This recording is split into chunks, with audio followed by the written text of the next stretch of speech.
Hai guys, selamat datang di Loka Historia. Loka Historia adalah channel YouTube yang berisi tentang sejarah dan budaya dunia, termasuk fakta menarik, sains, tokoh, serta fenomena. Selamat menikmati.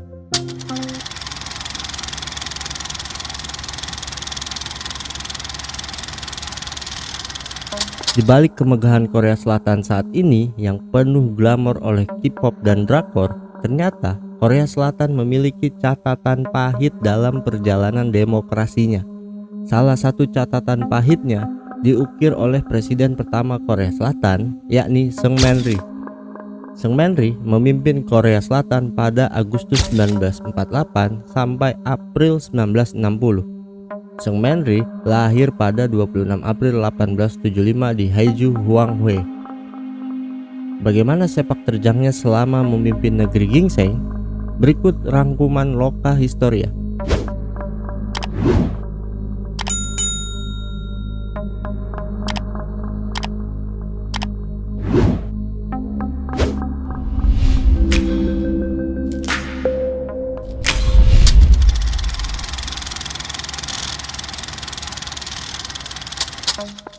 Seungman Rhee adalah anak kelima dari 5 bersaudara. Ia seorang anggota keluarga bangsawan. Rhee adalah keturunan dari Pangeran Nyeongnyong yang merupakan anak sulung dari Raja Taejong. Meski demikian, Seungman Rhee dibesarkan dalam suasana keluarga yang sederhana. Bibit nasionalismenya sudah tumbuh sejak ia remaja.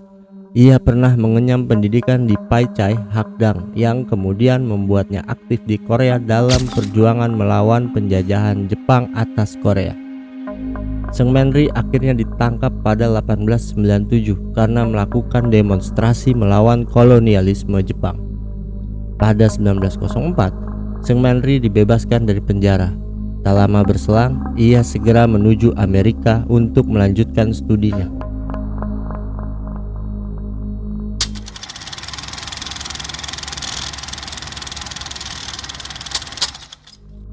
Usai bebas dari penjara, Seungman Rhee memutuskan berkuliah di negeri Paman Sam, Amerika Serikat, tepatnya di George Washington University, dan meraih gelar Bachelor of Art pada 1907.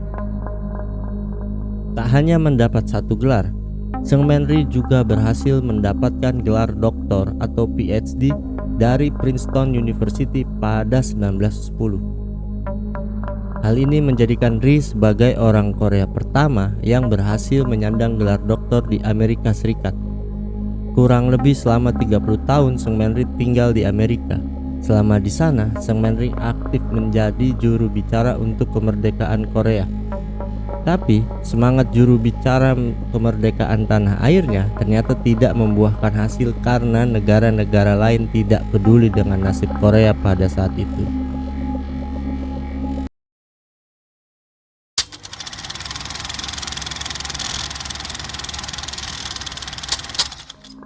Meski tak menemukan hasil manis, Seungman Rhee tak putus asa dalam menyuarakan kemerdekaan Korea. Pada 14 April 1919, Seungman Rhee bersama Philip Seo menggelar First Korean Congress di Philadelphia. Salah satu tujuan kongres itu adalah membujuk Presiden Amerika saat itu, Woodrow Wilson, untuk mendukung kemerdekaan Korea atas dominasi Jepang. Tetapi hal itu tak terwujud karena saat itu Jepang adalah negara pemenang perang. Pada 1910 dia kembali ke Korea yang saat itu masih dalam masa kolonial Jepang.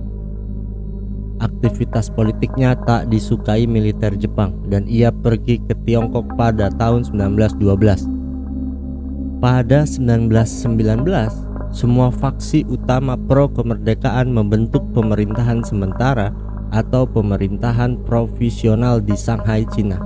Rhee terpilih menjadi presiden. Ia memimpin selama 6 tahun sampai tahun 1925. Seungman Rhee akhirnya tersingkir dari posisi tersebut setelah dia didakwa oleh Majelis Pemerintahan Sementara karena menyalahgunakan otoritas.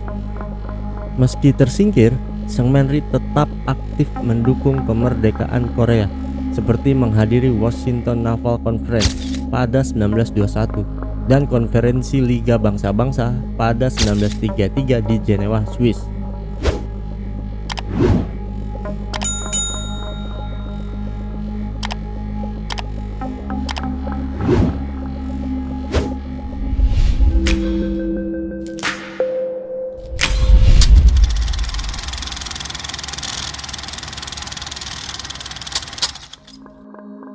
Usai kekalahan Jepang di Perang Dunia Kedua pada 1945, Seungmanri pulang ke Korea sewaktu Republik Korea yang saat ini dikenal sebagai Korea Selatan akhirnya lahir pada tahun 1948. Ri diangkat sebagai presiden pertama. Dalam masa kekuasaannya, secara diam-diam Ri melakukan kampanye untuk menghapus komunisme yang sebenarnya adalah rencana untuk menyingkirkan semua potensi oposisi. Ri memenangkan kursi majelis pertama Korea Selatan pada 10 Mei 1948 oleh pemilihan parlemen setelah partai sayap kiri memboikot pemilu.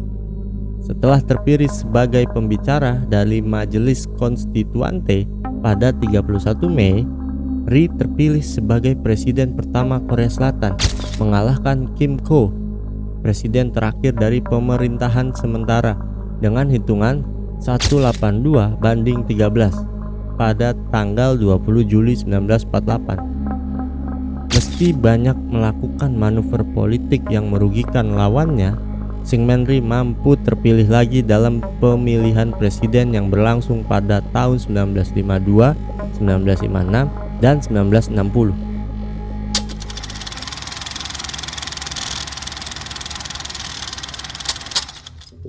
Ibarat sel kanker yang justru menggerogoti badan, semangat nasionalisme Seungmanri pun tak jauh berbeda bagi Korea Selatan. Setelah memimpin hampir 4 periode, Seungman telah menimbulkan penyakit bagi Korea Selatan. Ia berubah menjadi seorang otoriter yang tak jauh berbeda seperti Kim Il-sung yang saat itu memimpin Korea Utara. Seungmanri tak segan menindas lawan politiknya dengan cara-cara otoriter dengan alasan untuk mempersatukan Korea. Sikap anti-komunisnya justru membuat ia sering mempersekusi orang yang menentangnya. Salah satu kejadian paling diingat ketika Partai Pekerja Korea Selatan di Pulau Jeju melakukan penolakan kepada Seungmanri. Bukannya berdialog, Seungmanri justru represif yang akhirnya menyebabkan nyawa 30.000 penduduk Pulau Jeju melayang akibat insiden ini.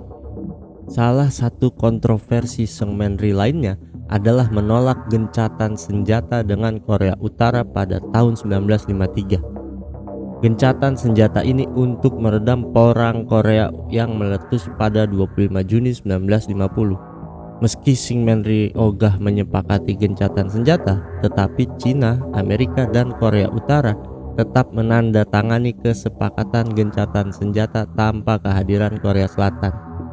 Sikap keras kepala Seungman membuatnya dicap sebagai sekutu Amerika yang paling ngeyel.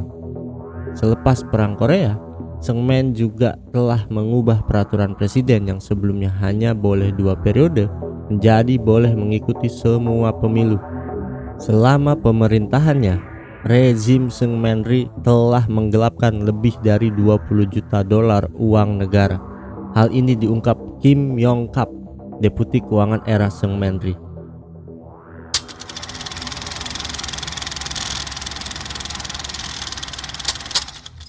Sikap semena-mena Seungman membuat rakyat Korea Selatan tak senang. Manuvernya dalam mengubah aturan batas periode pemilu presiden telah melahirkan protes mahasiswa besar-besaran pada 1960 yang dikenal dengan gerakan April 19 Movement atau gerakan 19 April. Protes mahasiswa itu berujung pada pengunduran diri Seungmanri dari kursi presiden. Akibat korban demo yang mulai berjatuhan, kekuasaan Ri dikudeta, dipaksa mundur oleh Majelis Nasional. Usai terguling dari jabatan presiden, Seungmanri melarikan diri ke Hawaii dibantu CIA menggunakan pesawat yang dioperasikan Civil Air Transport. Seungman menetap di Hawaii hingga wafat pada 19 Juli 1965. Ri meninggal dunia di Hawaii akibat stroke. Jasadnya pun dikembalikan ke Korea dan dimakamkan di pemakaman nasional di Seoul pada 27 Juli 1965. Rezim Ri dianggap sangat kontroversial. Secara umum, di kalangan konservatif menganggap Ri sebagai pahlawan bangsa, sedangkan kaum liberal cenderung kritis terhadapnya. Ri telah meninggalkan Korea dalam keadaan miskin dan terbelakang akibat perang, tindakan korup dan semena-menanya selama menjabat.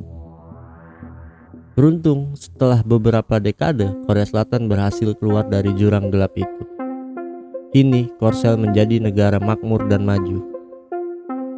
Bagaimana menurut kalian? Semoga kita bisa mengambil hikmahnya ya.